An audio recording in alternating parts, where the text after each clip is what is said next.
Este es el Ministerio de Restauración a las Naciones Tanaj Emet, del Maestro en la Palabra, Carlos Rabat. Bienvenido.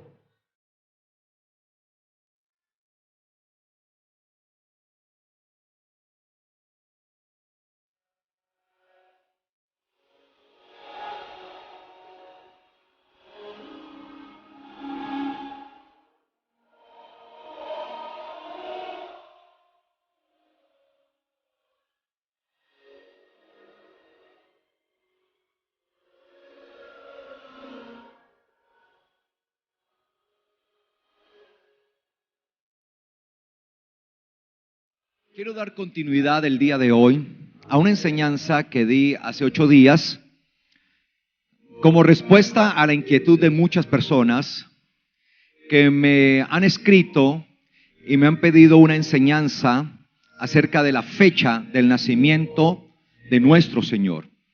Porque pues comúnmente se habla que Yeshua nació el 25 de diciembre, como lo enseña la tradición.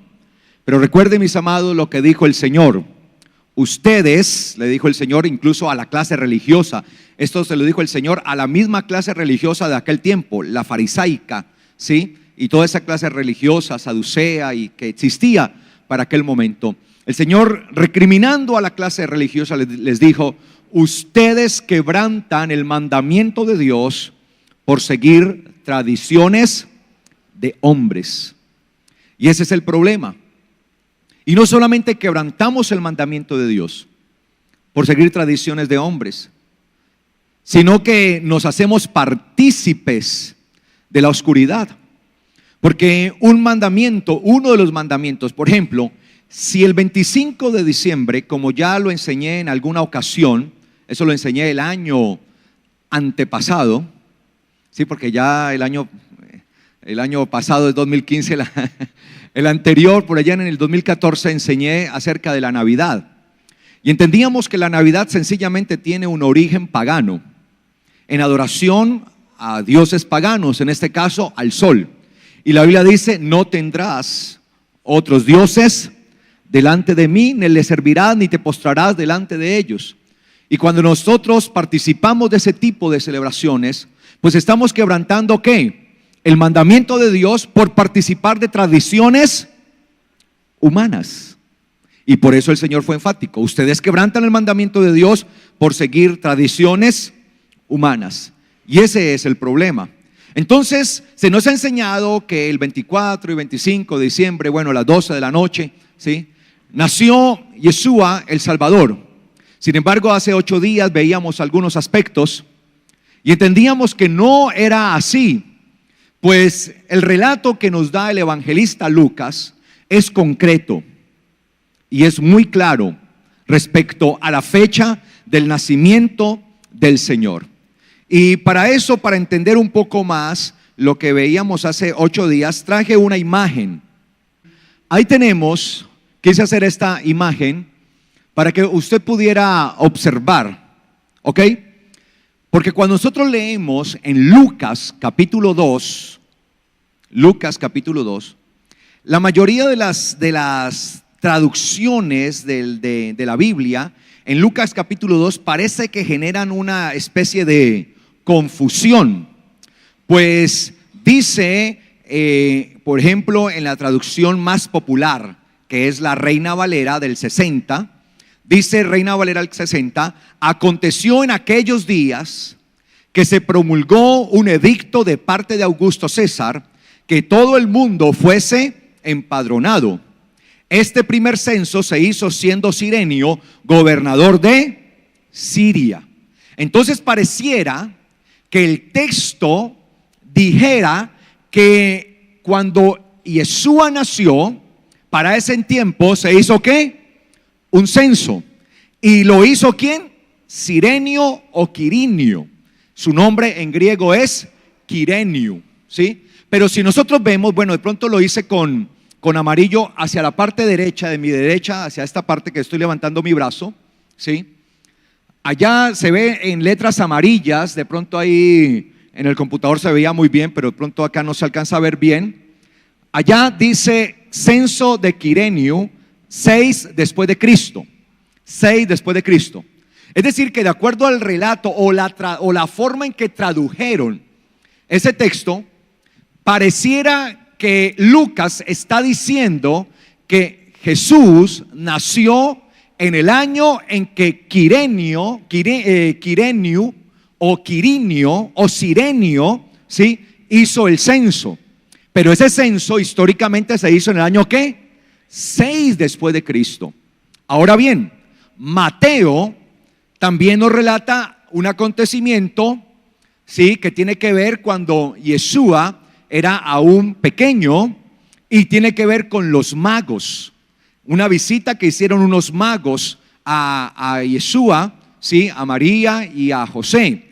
Pero dice la palabra que cuando estos magos vinieron, cuando ellos llegaron, entonces dice las escrituras que para aquel entonces estaba gobernando ¿quién? Herodes.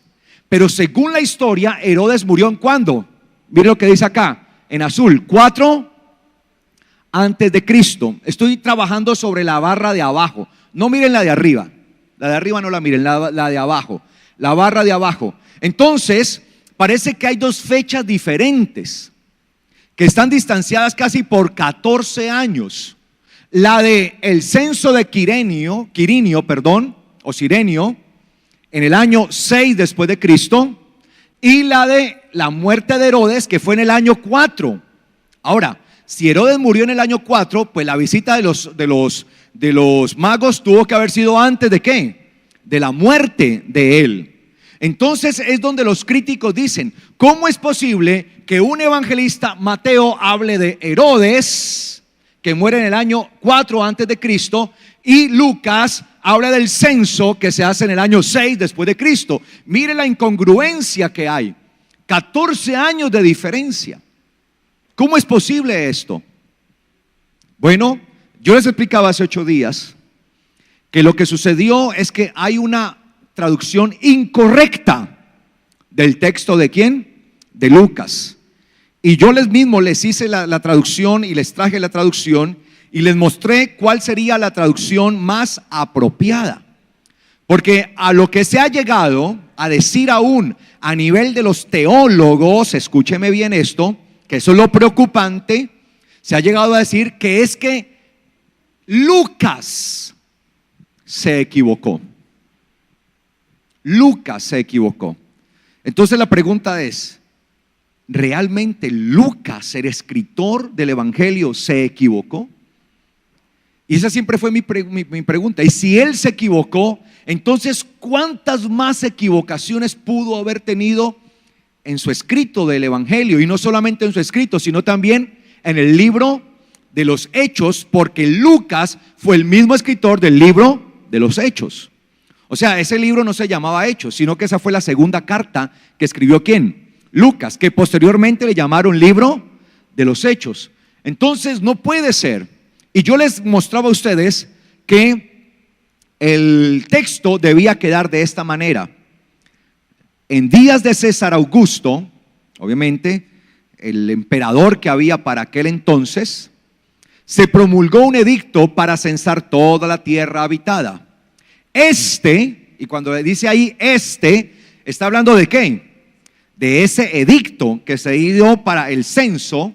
Ese censo fue primero que el censo que hizo Quirenio, gobernador de Siria. Lo que en realidad Lucas está diciendo es que hubo un censo que fue ¿qué? Antes, que fue primero que el censo que hizo ¿quién?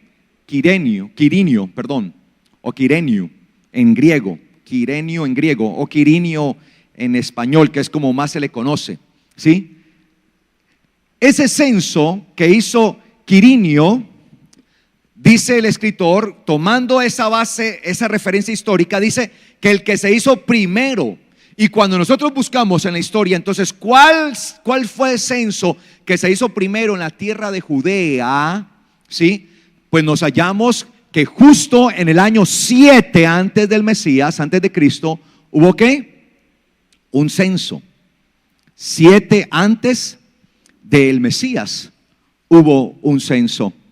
Y allí es donde nosotros tenemos que entender que Lucas está hablando no del censo de Quirinio, está usando el censo de Quirinio como un hecho histórico para narrar otro hecho histórico, ¿ok?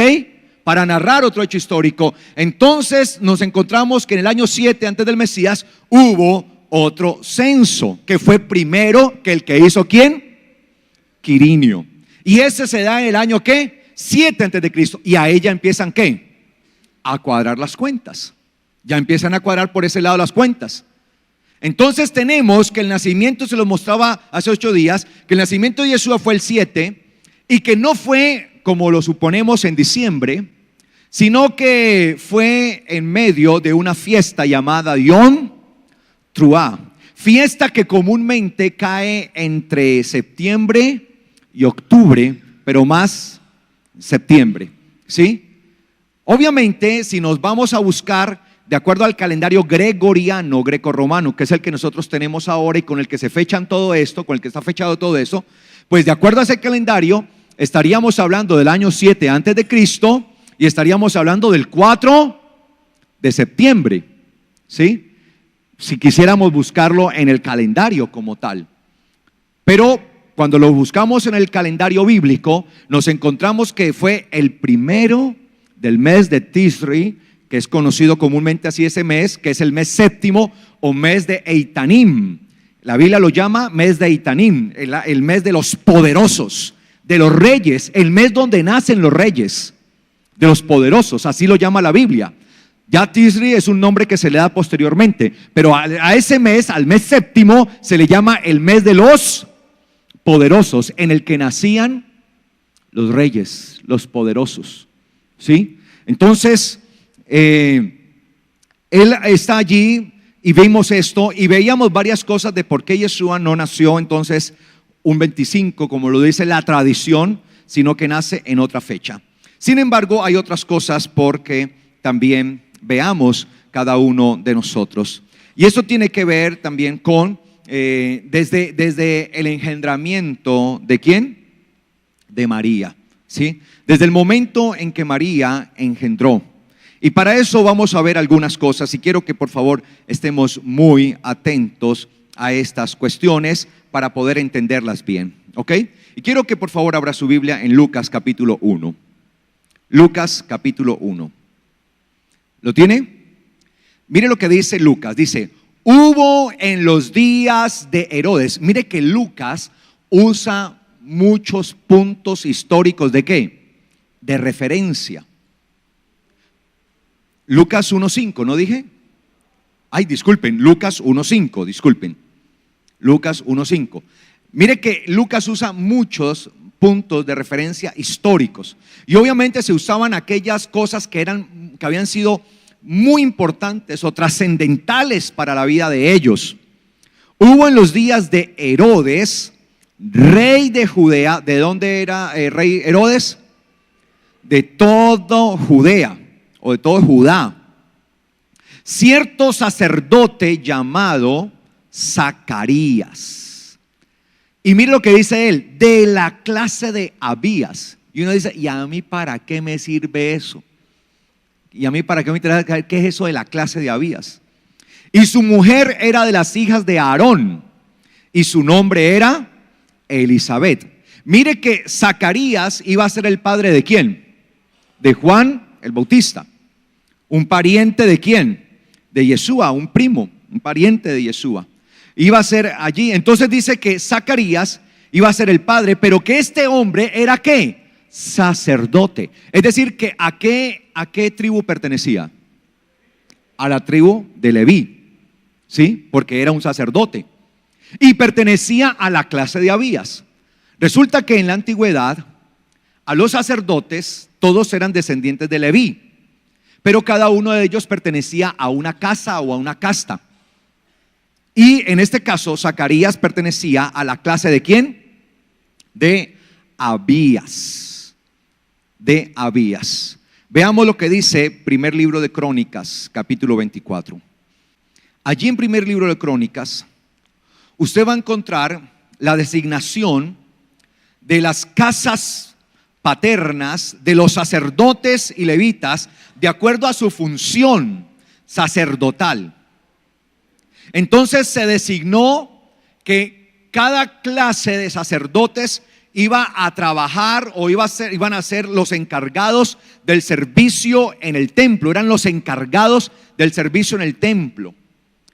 Y se lo dividieron por semanas, era semanal. Y cada semana había cambio de guardia, por decir algo, o cambio de servicio sacerdotal. Entonces el año de servicio sacerdotal estaba dividido entre todas estas casas. Y dice en primer libro de Crónicas 24, versículo 7, ¿sí?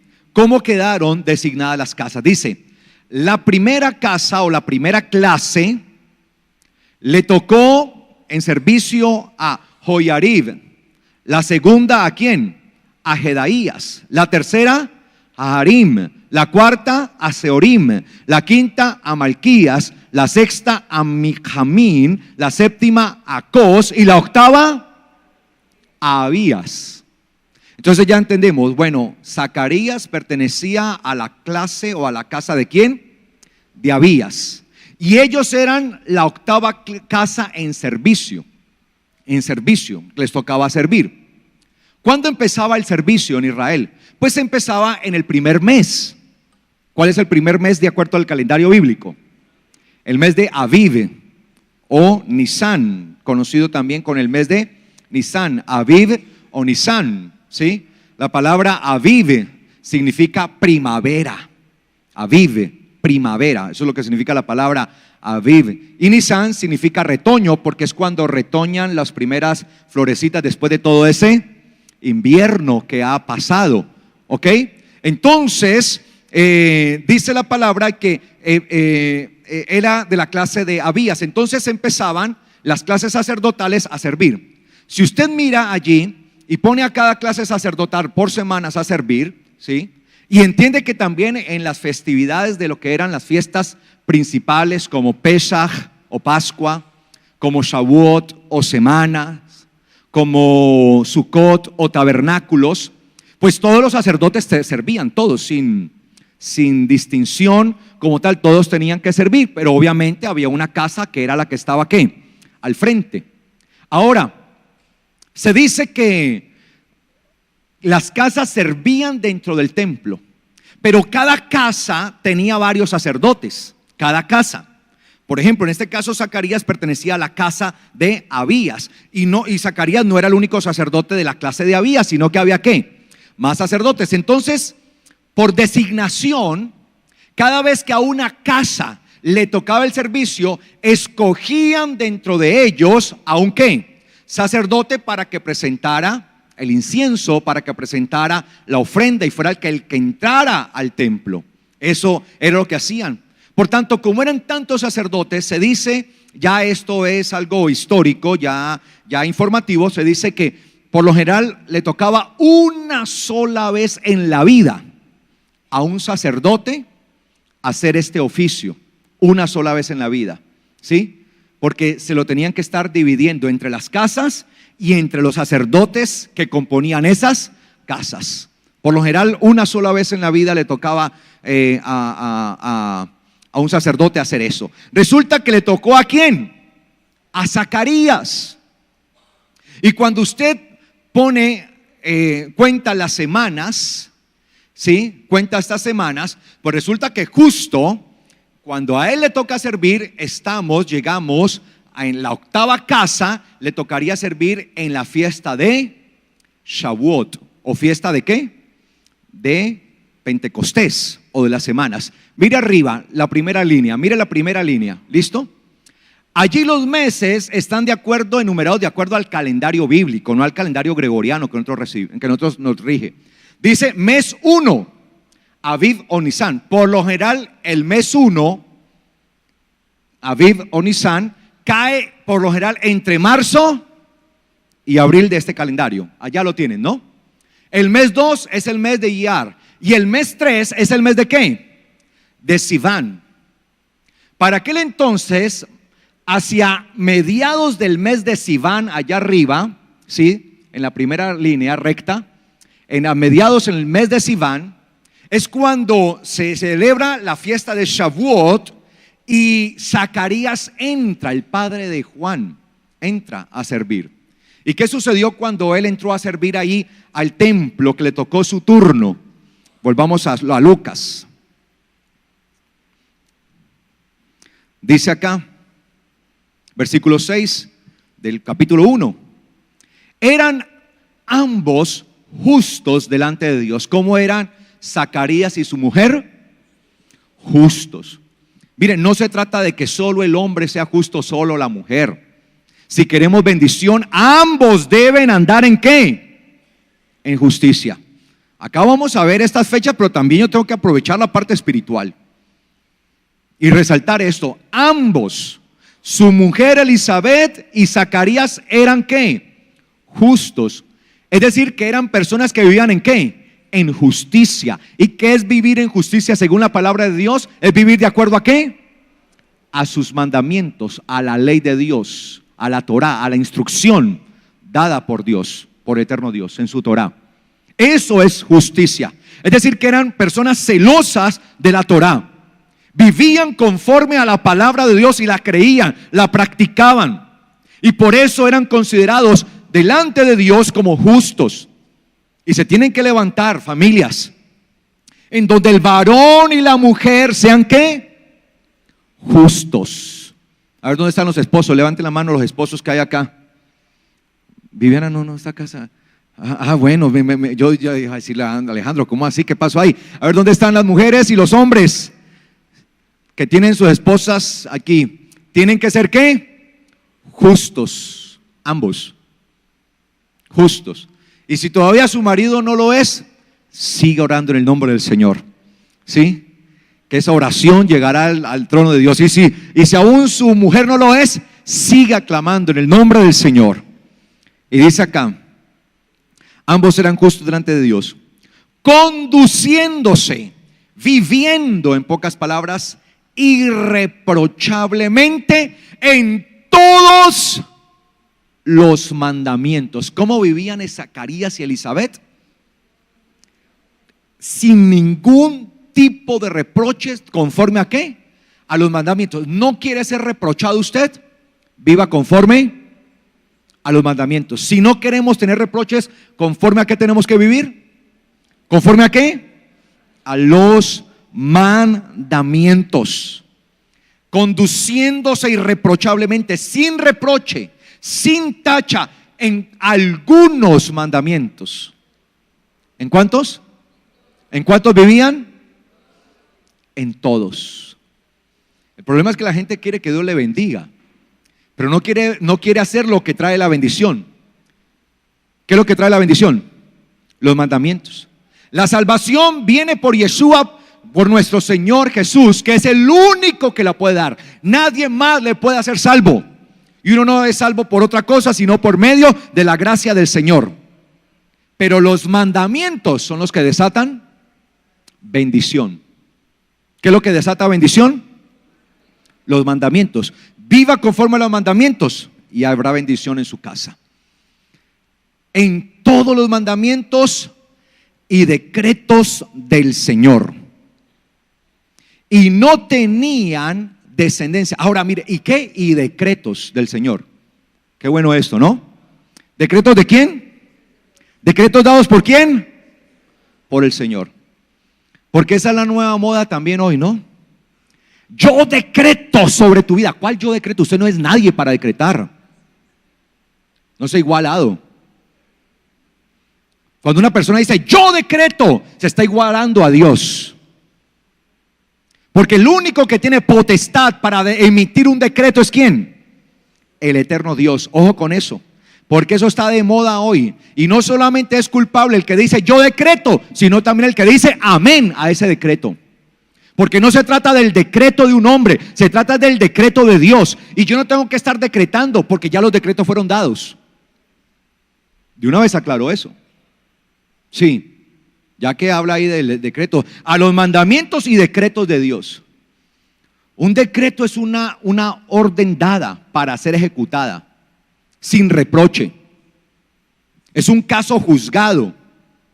Es algo que ya ha sido dado. La palabra decreto en hebreo es la palabra mishpat, en hebreo, que significa sentencia o algo ya juzgado, significa un veredicto dado, significa algo entregado para ser sentenciado, para ser hecho. Y el Señor ha dado sus decretos. Sus mandamientos han sido dados como decretos. Entonces yo no tengo que decretar. Yo lo que tengo es que cumplir. Un decreto no es para decretar. Imagínense, yo decretando lo que decretó el gobierno. Si el gobierno da un decreto, ¿yo qué tengo que hacer? ¿Decretar el decreto o cumplir el decreto? Entonces si yo digo, yo decreto, que estoy tratando de inventar un nuevo decreto.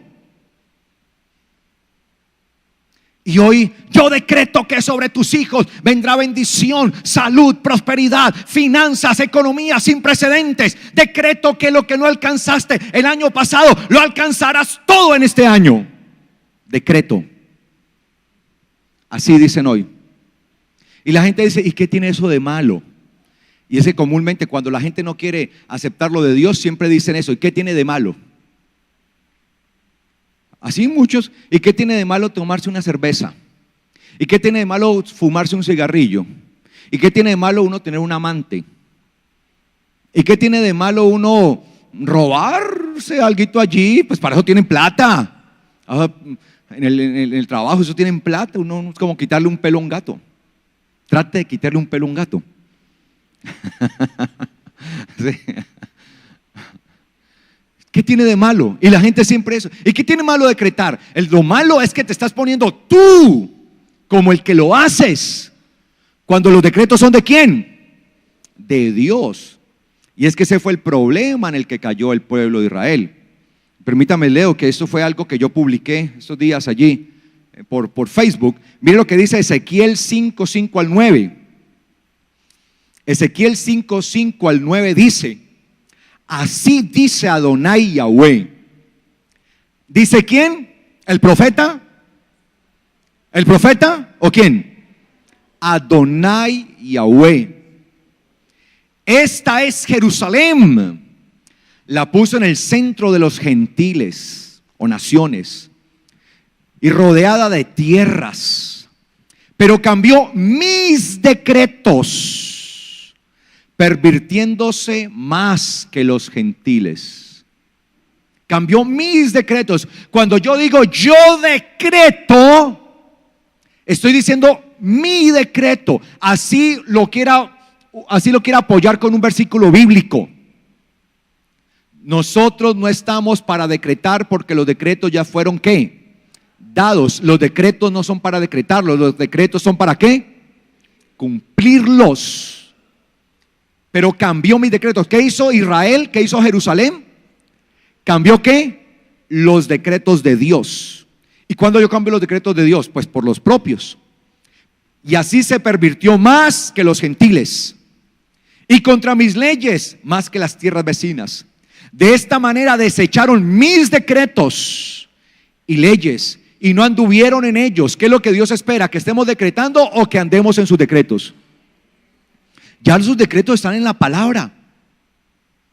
Yo no tengo que estar decretando nada, porque ya los decretos fueron ¿qué? Dados. Yo lo que tengo que hacer es enseñarle a ustedes cuáles son ¿qué? Los decretos que están en la palabra, para que usted los viva. Yo no tengo que estar diciendo yo decreto que 2016 será el año de tu bendición. Eso no está en la Biblia. ¿Dónde dice eso? ¿Dónde dice en la Biblia? ¿Qué capítulo, qué versículo dice que el 2016 será el año de tu bendición? Más bien sí está decretado. Sí está decretado. Acontecerá que si vives conforme a todos los mandamientos de esta ley, todas estas bendiciones te alcanzarán. Y no para el año 2016, ni el 17, ni el 18, sino toda la vida mientras vivas conformes a ellos. Eso es un decreto. Por tanto, yo no tengo que estar decretando, yo tengo que vivir conforme a los decretos y enseñar los decretos de Dios. De esta manera desecharon mis decretos y mis leyes, no anduvieron en ellos. Por eso así dice Adonai Yahweh: por haberte enorgullecido ¿De dónde vienen los decretos personales entonces? Del orgullo. Ya no me bastan los decretos de Dios, ahora voy a decir los míos. Yo decreto. Eso suena, ¿cierto? Yo decreto sobre tu familia bendición. Yo decreto que nadie te tocará. Y de repente se le pega la unción del rebote. Tengo la unción del rebote.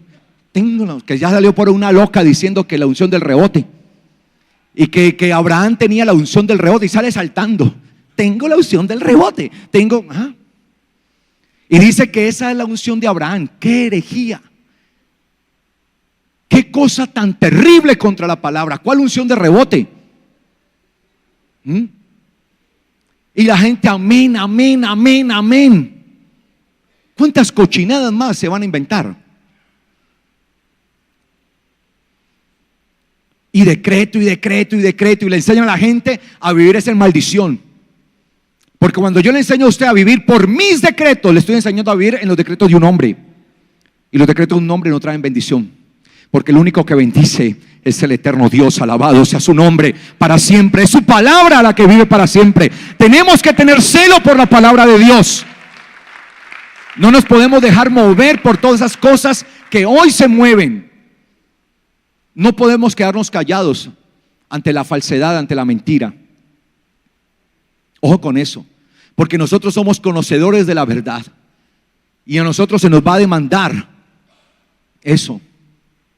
Y dice acá, y no andar en mis leyes y cumplir mis decretos, y ni siquiera haber hecho conforme a los decretos dados a los gentiles que te rodean. Es decir, ni siquiera hicieron los decretos que han sido dados a los gentiles, que son menos que los que fueron dados a Israel. Por eso dice Adonai Yahweh: heme aquí, estoy en contra de ti. Mire lo terrible. ¿Qué pasa cuando uno se pone a decretar por uno mismo y a decir amén a esos decretos? El mismo Dios se levanta en contra. He aquí, estoy en contra de ti y te enjuiciaré. Traeré juicio a vista de los gentiles, a la mirada de los gentiles, y a causa de todas tus abominaciones, esos decretos propios de las personas, de esos apóstoles, pseudoapóstoles, falsos apóstoles, que decretan que decretos proféticos o apostólicos, una cantidad de cosas, eso sencillamente se convierte en ¿qué? Delante de Dios, ¿qué son? Abominaciones. Y a causa de todas tus abominaciones haré contigo lo que nunca hice, ni volveré a hacer cosa semejante. Mira el celo de Dios por esto. ¿Por qué? Porque es cuando alguien dice yo decreto, está queriendo tomar el puesto de ¿quién? De Dios el Eterno. Es lo mismo que sucedió en Edén. Cuando la serpiente le dijo a la mujer: serás como Dios. Eso fue lo que la sedujo a ella. Ella sabía que no debía tomar del árbol, pero cuando la serpiente dijo: no morirás, sino que sabe Dios que el día que tomes del fruto serás como Él. Y eso fue la que la sedujo, ser como Dios. Y hoy muchos quieren tomar el lugar del eterno Dios. Nosotros no estamos para decretar, nosotros estamos ¿para qué? Para cumplir los decretos. Y los decretos de Dios son gloriosos, y los decretos de Dios son benditos, y los decretos de Dios traen bendición y abundancia al que los hace. Amén. Benditos sean los decretos del eterno Dios. Los decretos de Dios son los que traen bendición. Aquí usted no va a ser bendecido porque yo diga yo decreto que en este año vas a ser bendecido. No. Si usted quiere ser bendecido, no en un año, ni en dos, sino toda la vida, pues siga los decretos de Dios. Viva conforme a lo que Él dice y será bendecido usted y su casa. Amén. Entonces dice allí, volvamos otra vez a Lucas, capítulo 1. Lucas 1:6. Ambos eran justos delante de Dios, conduciéndose irreprochablemente en todos los mandamientos y decretos del Señor. Y no tenían descendencia, es decir, no tenían ¿qué? Hijos, porque Elizabeth era estéril y ambos eran ya bien avanzados en días, es decir, que ya eran entrados en edad. Aconteció pues que mientras él, Zacarías, ministraba como sacerdote delante de Dios en el turno de su clase, ¿de qué clase? De Abías. ¿Qué turno le tocaba a la clase de Abías? El octavo. Esa vez le tocaba la clase de Abías. ¿Y a quién le tocó? A Zacarías. De todos los sacerdotes de la clase de Abías, ¿le toca a quién? A Zacarías. Conforme a la costumbre del sacerdocio. Era algo que acostumbraban, como lo leímos ahora. Mire que cuando uno estudia la Biblia como es, ella se vuelve sencilla de entender. ¿O no?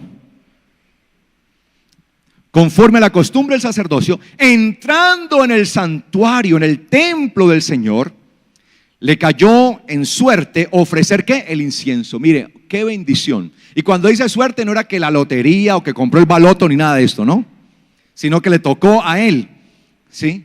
Y toda la gente del pueblo estaba orando afuera a la hora del incienso. Entonces desde la derecha del altar del incienso se le apareció de pie un ángel del Señor. Al verlo Zacarías se turbó, imagínese, y el temor se apoderó de él. Era un hombre temeroso de Dios. Pero el ángel le dijo: no temas, Zacarías, porque fue oída tu oración. La oración de quien escucha al Señor, de los justos que viven irreprochablemente conforme a todos los mandamientos y decretos de Dios. La oración de quien escucha al Señor, de los justos que viven irreprochablemente conforme a todos los mandamientos y decretos del Señor. Ahora míreme bien acá. ¿Cuántos años habrán pasado desde que Zacarías estaba orando por un hijo? Ya era viejo, edad avanzada. Si no podían antes porque su esposa era estéril, ahora sí que menos. Eso significa que tenemos que ser perseverantes en la oración, aprender a esperar en el Señor. Pero ¿qué hacen los decretos? Decreto que tu bendición es ya, ahora, y vuelven a la gente ¿qué? Impaciente. Y como no se cumple, y si no se cumple ese decreto que es ya y ahora, entonces ¿qué hace la gente? El Señor no me cumplió, no vuelvo, y se apartan, porque solamente están buscando al eterno Dios para que les haga y les cumpla un capricho o les cumpla un deseo, pero no porque verdaderamente le aman. Zacarías, independientemente de que el Señor le hubiera respondido o no, le servía. Y en los últimos tiempos de su vida le sirvió. Y entró a un santuario sin haber tenido hijos, pero entraba siendo justo, no reprochaba a Dios, vivía conforme a los mandamientos, los hacía y entró amando al Señor y sirviendo en el templo. Y dice acá: pero el ángel le dijo: no temas, Zacarías, porque fue oída tu oración. Y tu mujer Elizabeth te dará a luz un hijo y llamará su nombre Juan. Y tendrás gozo y alegría. Y muchos se regocijarán por su nacimiento, porque será grande delante del Señor. No beberá vino ni licor y será lleno de Espíritu Santo aún desde el vientre de su madre. Convertirá a muchos de los hijos de Israel al Señor Dios de ellos. Irá delante de él con el espíritu y el poder de Elías, para hacer volver los corazones de los padres a los hijos y los rebeldes a la prudencia de los justos, a preparar para el Señor un pueblo bien dispuesto. Y Zacarías dijo al ángel: ¿cómo sabré esto? Porque soy anciano y mi mujer avanzada en días. Respondiendo, el ángel le dijo: yo soy Gabriel. ¿Sabe qué significa Gabriel? Dios poderoso. Gabriel, Dios poderoso. No es que él sea un Dios poderoso, no, sino que representa ¿a quién? Al Dios poderoso. Que asisto, que estoy en la presencia de Dios y he sido enviado para hablar contigo y anunciarte estas buenas noticias. He aquí estarás mudo y sin poder hablar hasta que el día llegue a suceder estas cosas, por cuanto no creíste a mis palabras, las cuales serán cumplidas a su debido tiempo. Y el pueblo estaba esperando a Zacarías y se extrañaba de que demorara en el santuario. Y cuando salió no podía hablarles, y comprendieron que había visto una visión en el santuario, porque les hacía señas, pero permanecía mudo. Miren la profecía que hubo sobre Juan. Aquí no están profetizando sobre el Señor, sobre Juan, que él sería el encargado de abrir ¿qué? Y preparar ¿qué? El camino para el Señor. Y así fue. Y para ese momento, entonces, cuando le toca servir en el mes de Sivan, a mediados del mes de Sivan, mes tercero, sí, es visitado Zacarías, siendo el año 8 antes de Cristo. Siendo el año 8 antes de Cristo, es visitado Zacarías. Se le dice, ve. Y dice entonces que él, terminado su servicio, se fue a su casa. Terminó el servicio y se fue a su casa. Terminó esa semana, se fue a su casa. Y en esos mismos días, su esposa, Elizabeth, quedó en embarazo. Es decir, que el embarazo de Juan está a finales de Sivan, mes tercero, y principios del mes cuarto, que conocido como el mes de Tammuz, ¿sí? Allí queda entre finales y principios. Ahora, allí está el embarazo de Elizabeth. Pero si nosotros vamos a lo que dice lo que habla la palabra de Dios, ¿sí? Respecto de los otros acontecimientos, vayamos a Lucas capítulo 1, versículo 24. Saltemos ahí el 24. Después de esos días, de los que había servido Zacarías en el templo, su mujer Elizabeth concibió, o sea, quedó ¿qué? En embarazo, y se mantenía en reclusión 5 meses, diciendo: así ha hecho conmigo el Señor en los días en que se dignó quitar mi afrenta entre los hombres. Al 6º mes, el ángel Gabriel fue enviado por Dios a una ciudad de Galilea, cuyo nombre era Nazaret, a una virgen desposada con un varón, cuyo nombre era José, de la casa de David, y el nombre de la virgen era Miriam o María. Y entrando en donde ella estaba, dijo: te saludo muy favorecida, el Señor esté contigo. Y ella se turbó mucho por esta expresión y se preguntó qué clase de saludo sería este. Pero el ángel le dijo: no temas, María, porque has hallado gracia ante Dios. He aquí quedarás encinta y darás a luz un hijo, y llamarás su nombre Yeshua, Jesús, que significa ¿qué? Salvador. Este será grande y será llamado Hijo del Altísimo, y el Señor le dará Dios le dará el trono de David su padre, y reinará sobre la casa de Jacob por los siglos, y su reino no habrá fin. Entonces María dijo al ángel: ¿cómo ocurrirá esto? Pues no conozco varón. Respondiendo el ángel le dijo: el Espíritu Santo vendrá sobre ti, y el poder del Altísimo te hará sombra, por lo cual también lo nacido será llamado Santo, Hijo de Dios. Y he aquí tu parienta Elizabeth, ella también ha concebido un hijo en su vejez. ¿Y este es qué? El 6º mes para aquella que era llamada estéril. ¿Cuántos meses tenía Elizabeth cuando le visitó el ángel a María? 6 meses. Entonces, si nosotros contamos finales de Sivan y principios de Tammuz, ¿sí? Entonces nos vamos a principios de mes de Av 1, Elul 2, Eitanim 3, Shvan 4, Kislev 5, mes de Tevet 6.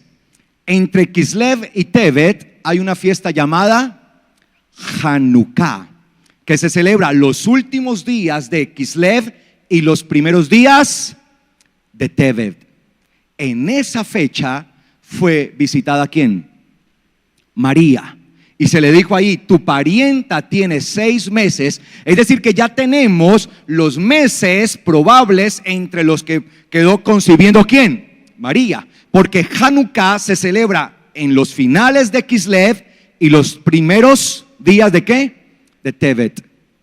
Y si nosotros entonces contamos desde los primeros días de Tevet, entonces decimos que en el mes 11, Shabbat es un mes, Adar 2, Aviv 3, Iyar 4, Sivan 5, Tamuz 6, Av 7, Elul 8, Eitanim 9. Para los 9 meses de gestación. Todo cuadra, todo cuadra. Las escrituras no se anulan unas a otras. Todo cuadra exactamente. Obviamente cuadra si dejamos la tradición a un lado y aceptamos lo que está escrito allí. Porque las cosas que nos dice la tradición, todo es una contradicción. Entonces tenemos la fecha en que María quedó embarazó, y si contamos también tendríamos que el mes nuevamente en el que nacería Yeshua. Obviamente ese nacimiento de Yeshua se da el 7 antes de Cristo, ¿sí? El embarazo tuvo que haber sido en el año ¿qué? 8 antes del Mesías. Entonces ahí tenemos, ¿sí? Exactamente todo esto. Ahora bien, cuando nosotros vamos a Mateo, vaya rápidamente por favor, capítulo 2, después que Yeshua nació en Betlehem, o sea Belén, casa del pan significa eso, Betlehem, Belén, Belén de Judea, en días del rey ¿qué? Herodes. Claro, para el 7 antes de Cristo, ¿quién estaba gobernando? Herodes. Por eso él nació en tiempos de Herodes y todo eso se desarrolla en tiempos de Herodes. Pero aquí ya no nos van a hablar del nacimiento, ojo, nos van a hablar de un poquito más allá. Dice acá, después del nacimiento, ojo, mira lo que dice. Tenemos que aprender a leer. Después del nacimiento de Yeshua en Betlehem. Es decir, que ya había pasado ¿qué? El acontecimiento de ¿qué? Del nacimiento. No dice en el nacimiento de Yeshua o en los días de su nacimiento, no, habiendo pasado su nacimiento, en días del rey Herodes aún, he aquí unos magos del oriente llegaron a Jerusalén. Estos magos, anteriormente en griego se le da el nombre magos, en griego magos, que tiene que ver con los sabios que habían en la antigüedad. Ahora bien, si ustedes se acuerdan, dice la Biblia que cuando los hijos de Israel, escuche bien esto, Dios todo lo hace con un propósito.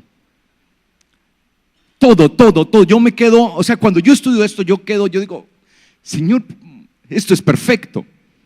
Todo. Cuando Judá, con su capital Jerusalén, fueron tomados cautivos por Babilonia, ¿recuerdan? Dice que fueron llevados cautivos a Babilonia y entre ellos llegaron unos jovencitos, uno muy distinguido. ¿Lo recuerdan? ¿Quién era? Daniel. Y llegaron siendo muy niños, la edad de 16, 17 años, jovencitos. Y dice que Daniel y sus amigos fueron puestos a prueba por el rey mismo y fueron hallados 10 veces mejores que todos los jóvenes que habían en Babilonia. ¿Cuántas veces? 10 veces, imagínense, en todo. Dice que en todo enigma y en todo pensamiento, o sea, Daniel sabía, era un tremendo, era una sabiduría tremenda. Fue tanta la sabiduría de Daniel que cuando él se hizo adulto, llegó a ser gobernador de una de las provincias de Babilonia. Y por eso llegó a ser muy amigo del rey que sucedió anteriormente, que había sucedido a Nabucodonosor. Posteriormente luego llegó Darío, el rey de Media y de Persia, ¿sí? Darío. ¿Recuerdan a Darío? Que Darío dio un edicto que nadie debía buscar a otro Dios, sino que fuera solo Darío, y culparon a Daniel de esto, que buscaba a su Dios, porque él oraba a su Dios, y le echaron a Daniel ¿a dónde? A un foso de leones. Y luego el rey Darío fue donde él, porque dice la Biblia que el rey Darío amaba a Daniel, ¿sí? Era alguien a quien él apreciaba mucho, y el mismo rey fue y dijo: Daniel, ¿sabes que el Dios de tus padres te ha salvado? Y él dice: vive, oh rey, y vive mi Dios que tapó la boca de los leones. Y dice allí entonces que sacaron a Daniel y echaron a todos esos sátrapas, a los 120 sátrapas, los echaron al foso donde estaba Daniel, y dice que a medida que iban cayendo los sátrapas, los leones los iban ¿qué? Devorando. Y Daniel se hizo muy famoso y llegó a ser un hombre muy reconocido. Pero dice la Biblia que Daniel llegó a ser ¿quién? La cabeza y el príncipe de todos los sabios de Babilonia y de aquel entonces, del reino. Él llegó a ser la cabeza, el jefe. De hecho, literalmente así se usa la palabra allí. El jefe de todos los sabios, es decir, de todos los magos en griego. De todos los sabios de Babilonia. ¿Quién fue Daniel? El jefe de todos ellos. Es decir, que él los preparó. Mire, ahora, ¿Daniel sabía que iba a venir el Mesías? ¿Sí o no? Él mismo dio profecía al respecto. Y él mismo habló, ¿sí? Vendrá el Señor en las nubes. Cuando dice: vi al anciano de días y se acercó uno como hijo de hombre, el cual se le entregó el dominio, el poder, y vino en las nubes. ¿Y cómo vendrá el Señor? En su poder, en las nubes de su poder. Y él fue el que habló, y a Daniel dice que se le mostraron todos los misterios de lo que iba a suceder. A Daniel se le reveló todo esto, es algo glorioso. Entonces, como a Daniel se le dio toda esa revelación y se le reveló la gloria del Mesías, ¿usted qué cree que hizo Daniel? Preparar a los magos, siendo él el jefe, preparar a los magos en el horóscopo. ¿En qué los preparó? En la palabra de Dios, en el entendimiento de los tiempos. Por eso, después de varios siglos, ya habían pasado 500 años. 500 años desde Daniel ya habían pasado, cuando unos magos, ¿de dónde? Del oriente. Usted se para en Jerusalén y mira hacia el oriente, y hacia el oriente quedaba antiguamente ¿qué? Babilonia. Esos magos del oriente que venían buscando ¿a quién? Al Mesías. ¿Quién del oriente sabía que iba a haber un Mesías? ¿Cómo pudieron saber esto? Pues eran las enseñanzas que el mismo Daniel les tuvo que haber dado a todos estos magos, y ellos pasaron esa enseñanza de generación en generación hasta que entendieron que habían llegado ¿qué? Los tiempos. Y cuando entendieron que habían llegado los tiempos, aquella nueva generación de sabios, de magos, dijeron: ha llegado el tiempo de lo que se había profetizado, y viajaron desde el oriente trayendo ¿qué? Riquezas. Pregunta: ¿de quién eran esas riquezas? ¿De quién eran esas riquezas? Tuvieron que venir de un hombre poderoso que hubiera gobernado en la tierra. ¿Y quién había gobernado en sus días, para aquellos tiempos? Daniel había sido uno de los hombres más poderosos y ricos de aquel entonces. El Señor lo había preparado todo. Todo. Cuando nosotros estudiamos la Biblia, empezamos a ver todas estas cosas tan grandes que comúnmente no vemos. ¿Quiénes eran estos hombres? Por eso traían ricos presentes. Y se embarcaron en un viaje, leyendo el cielo, leyendo los tiempos, siendo guiados también por el Señor, porque tuvieron que ser hombres temerosos, porque cuando vieron al Mesías, dice la palabra, que se postraron para adorarle. Tenían que ser hombres temerosos de Dios, hombres que habían esperado el momento de la llegada del Mesías. No eran cualquier magos, no eran cualquier sabios. Eran hombres que habían sido preparados. Generaciones dejó. Ese fue el legado que dejó Daniel. A Daniel se le reveló todo. Y Daniel, entendiendo toda la revelación, lo que hizo fue preparar generación tras generación para llegar a la adoración y al reconocimiento de quien sería el Mesías. Y llegaron estos hombres, dice la palabra. Leamos allí. Llegaron del oriente a Jerusalén, estos magos, diciendo: ¿dónde está el que ha nacido rey de los judíos. Mire, estaban hablando con el rey Herodes y le preguntan, dice que por el rey. ¿Será que ellos no sabían que él era Herodes el rey? Por supuesto que lo sabían, porque vimos su estrella en el oriente y vinimos ¿a qué? A adorarlo. Pero al oír esto, el rey Herodes se turbó y toda Jerusalén con eso se volvió como un escándalo.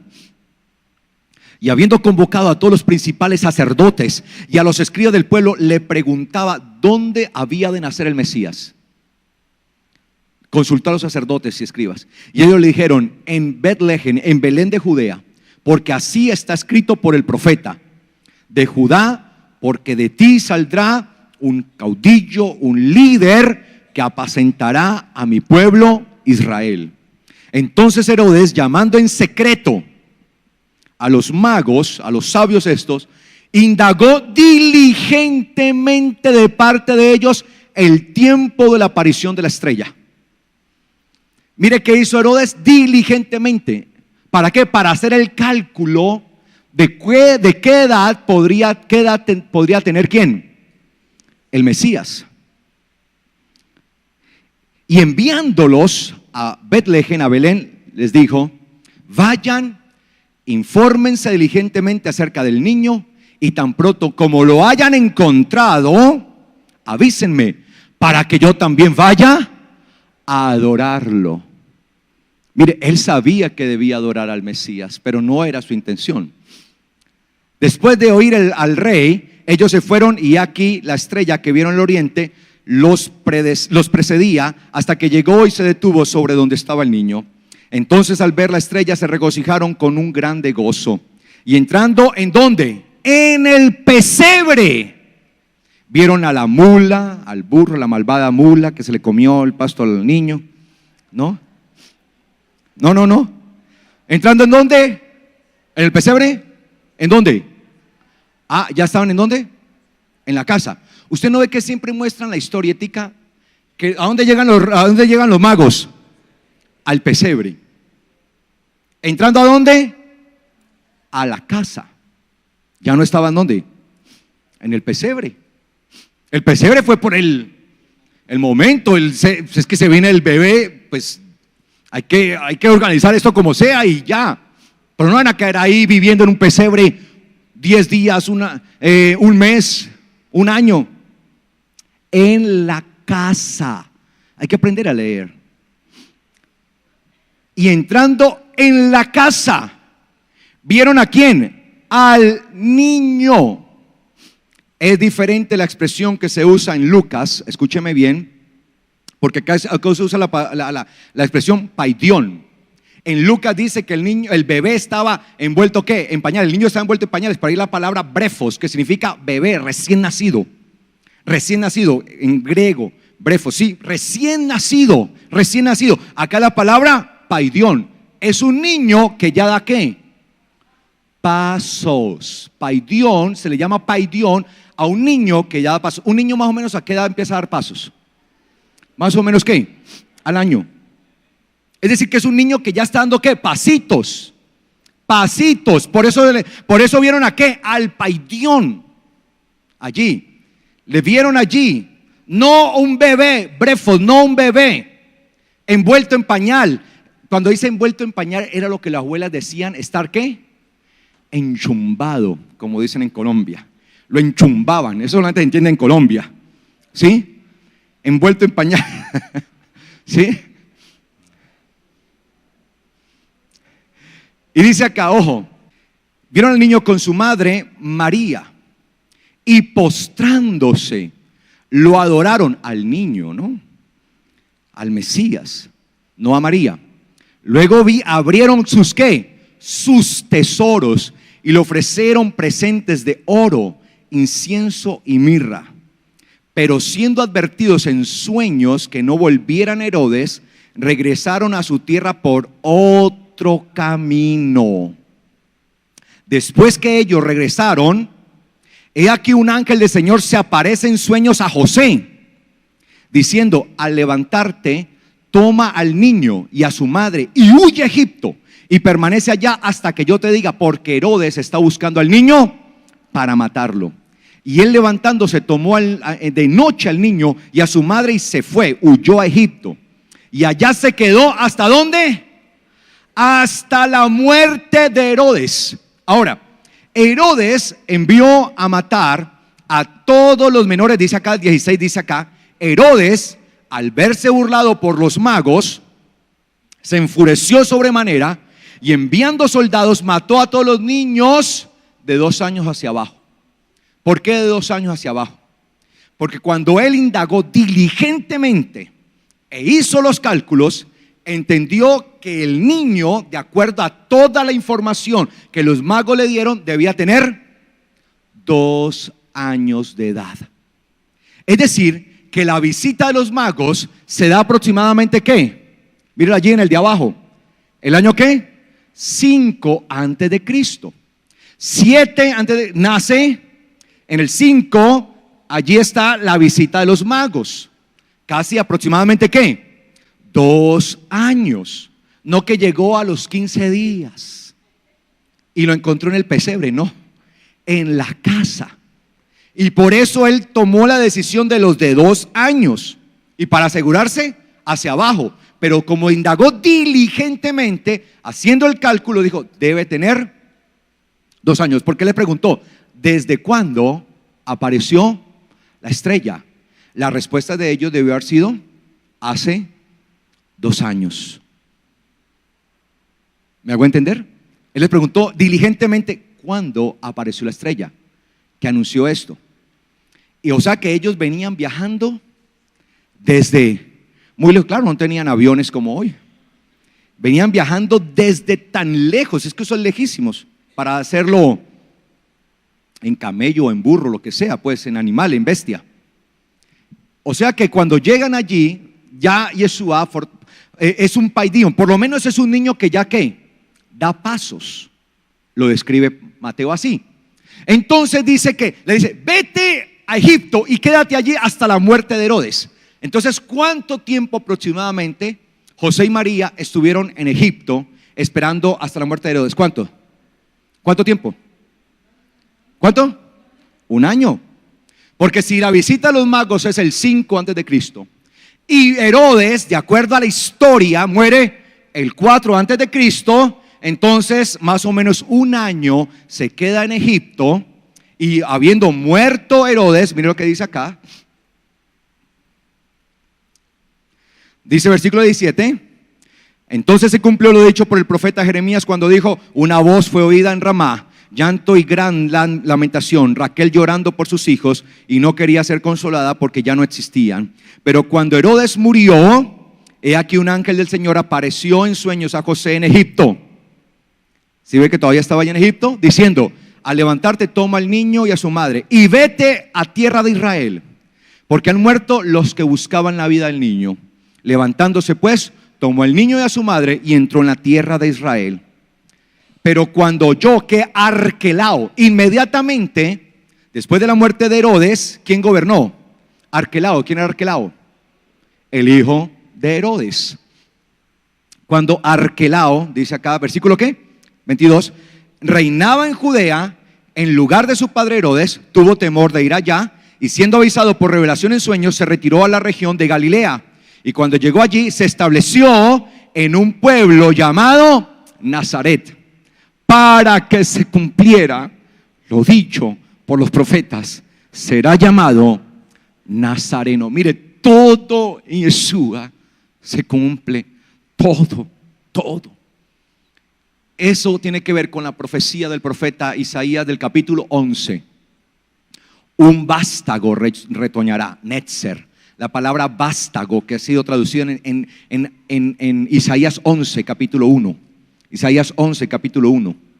Netzer.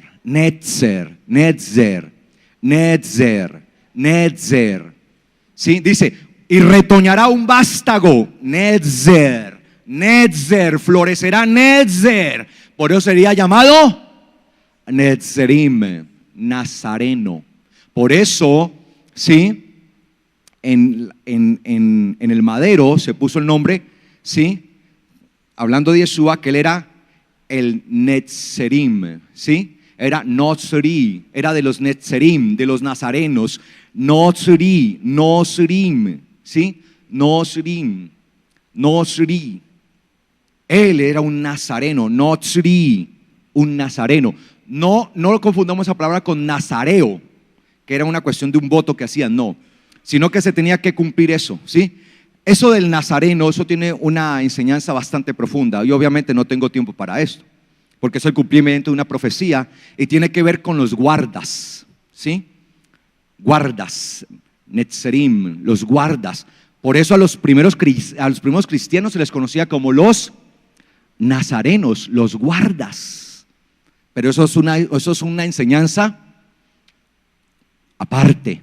Es algo tremendo, pero para ahí le dejo para que sepa qué fue lo que se cumplió, lo dicho por el profeta Isaías capítulo 11, que sería llamado Netzer, Nozri, Nazareno.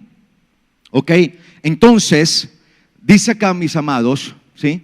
Que cuando llegó allí se fue a Nazaret. Entonces, ¿dónde nació Yeshua? En Belén, tal como estaba profetizado. Pero ¿en dónde se crió? En Nazaret. Nació en Belén, ¿se crió en dónde? En Nazaret. Entonces por eso Mateo, escúcheme bien, no habla nada de un censo para aquel entonces, porque el censo ya había ¿qué? Pasado.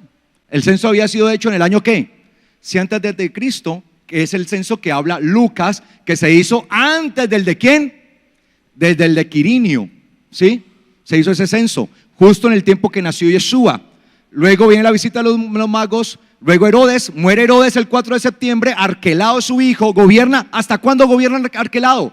Hasta el año 6 después de Cristo, cuando es nombrado gobernador de Siria. ¿Quién? Quirinio, ¿sí? Quien hizo el censo que puso el impuesto a César. Y allá en ese año se formó una revuelta tremenda en Israel. Por eso ese censo fue tan importante y por eso Lucas lo usa como referencia para hablar del censo que se hizo antes de él. Bien, mis amados, entonces entendemos aquí cuál fue el tiempo en que María quedó encinta, en que dio a luz a su hijo, en que huyó a Egipto, en que murió Herodes y en que fueron hechos los dos censos, el primero y segundo. Y cuando nosotros hacemos esto, tenemos entonces conciliada bien todo históricamente sin ningún tipo de contradicción. Pero obviamente eso nos deja ver que nada de las fechas que el mundo celebra en realidad tiene que ver con el Señor. Nada de nada, porque son puras fechas sencillamente paganas. Esto que nos ayuda a nosotros como hijos de Dios a entender cada día su palabra. ¿Cuánto le dan la gloria al Señor? ¿Sí estamos aprendiendo? ¿Sí estamos aprendiendo? Coloquémonos de pies, por favor.